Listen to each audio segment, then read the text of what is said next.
The chair across from him was empty, yet he couldn't bring himself to remove the second cup from the table.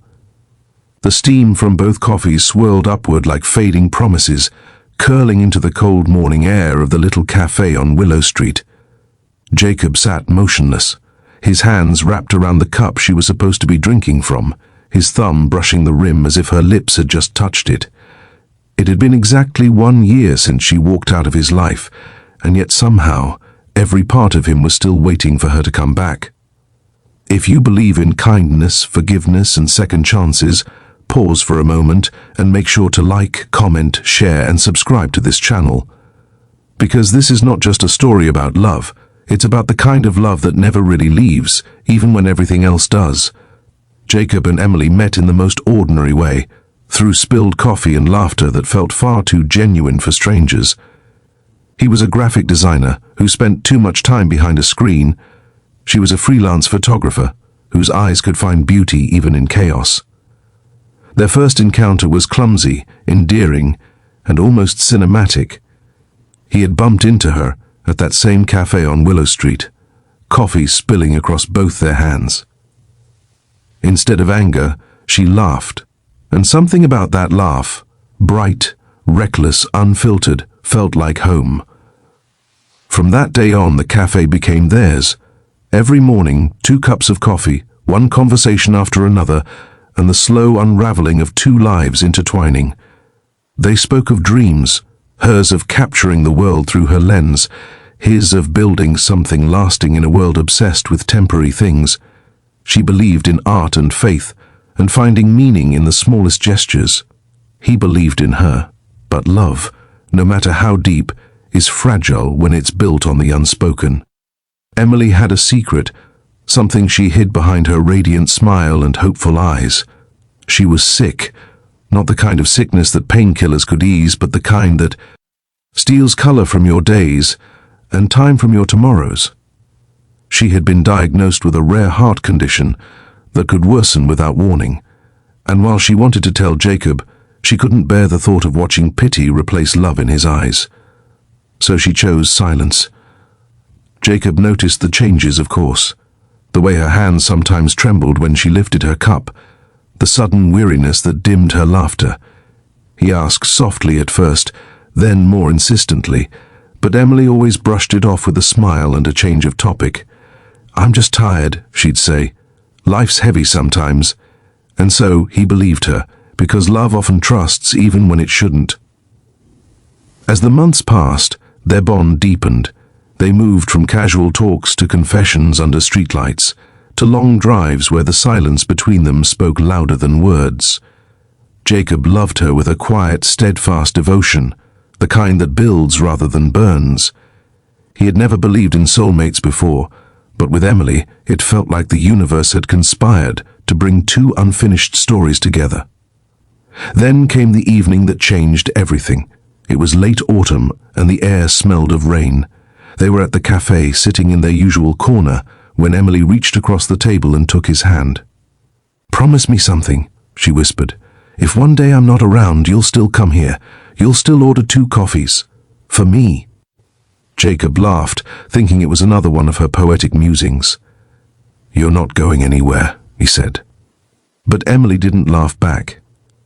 That night, when she left his apartment, she didn't tell him she'd be checking into the hospital the next morning for surgery she'd kept hidden from him. She didn't tell him that she was terrified. She didn't tell him she loved him, because she feared those words might make it harder for him to let go if things went wrong. When Jacob didn't hear from her the next day, he thought she was simply busy. But as days turned into weeks and her phone stayed silent, panic began to bloom inside him. He called, he messaged, he even went to her apartment, only to find it empty. No sign of her. Just a framed photograph of them together on her kitchen counter and a note beneath it with her handwriting, "Please don't look for me." He did anyway, for months. Hospitals, galleries, mutual friends, no one had answers.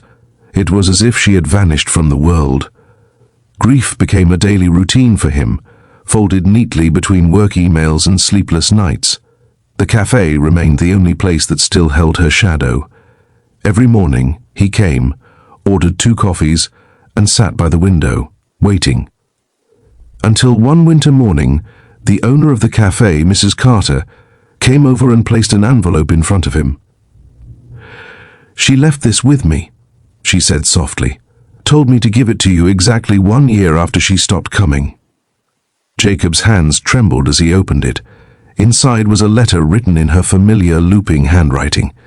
"My dearest Jacob, if you're reading this, it means I couldn't stay long enough to say goodbye the way I wanted. I didn't tell you about my heart condition because I didn't want my last months with you to be about hospitals or fear. I wanted laughter, coffee, rain, and love. Pure, untainted love. I wanted to be remembered not as the girl who was leaving, but the girl who made you believe in forever.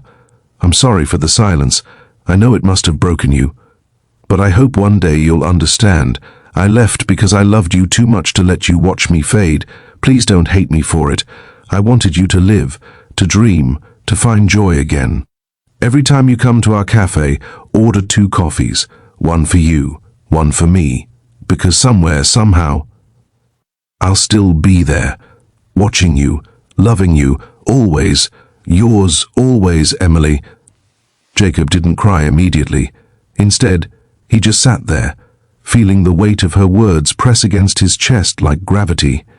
The cafe blurred around him, the sounds of laughter and clinking cups, fading into a distant hum. It was as if the world had paused just for him to grieve. For months afterward, he lived like a ghost. He went to work, met friends, even smiled sometimes, but inside, he was still that man sitting across an empty chair, waiting for someone who would never return. Until one day something changed. It was spring again. The city had begun to thaw, the air alive with the scent of new beginnings. He was at the cafe, as always, when a young woman approached his table with a hesitant smile. She was holding a camera, the same model Emily used to carry. "Excuse me," she said. "I think you dropped this outside. It wasn't his."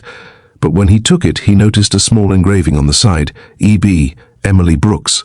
His heart stuttered. "Where did you get this?" he asked, his voice barely above a whisper. The girl smiled softly. "It was given to me by a photographer I met at a charity exhibit a few months ago.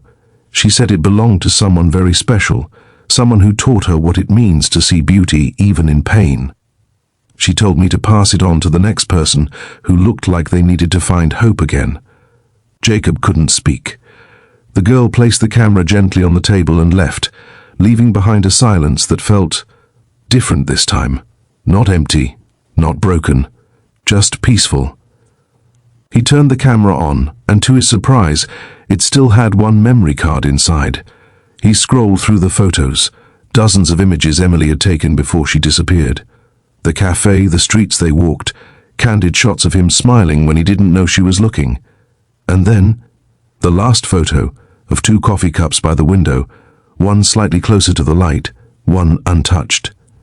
He finally cried then, deep, uncontrollable sobs that seemed to carry all the words he'd never said, all the love that never had the chance to finish its story.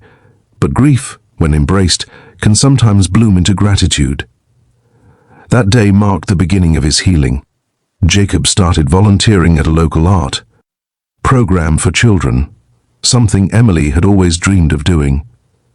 He began using her camera to capture life again, small things, honest moments, people who reminded him of love's quiet resilience. Each photograph felt like a conversation with her, each click of the shutter a promise that her memory would never fade. Months later, he returned to the cafe one final time. The barista, who knew his routine by heart, smiled when he ordered. "2 coffees?" she asked gently. Jacob smiled back. "Always 2. As he sat there, the sunlight spilled across the table, touching both cups. He didn't see her this time, didn't imagine her sitting across from him. Instead, he felt her, in the warmth of the cup, in the calm of his heart, in the way life still moved forward even after loss. And for the first time in a long while, he didn't feel alone. He lifted his cup and whispered, "Thank you, Emily." He knew now that love isn't about possession, it's about presence, the kind that lingers long after goodbyes are said, the kind that makes you better, softer, more alive. Because some hearts don't stay to be held, They stay to remind us how to love. If this story touched your heart today, please like, comment, share, and subscribe to the channel. Your support helps us bring more real, emotional stories to life, stories that remind us all that love, loss, and hope are what make us human. And before you go, comment below with this line: "Love never leaves, it just changes its address."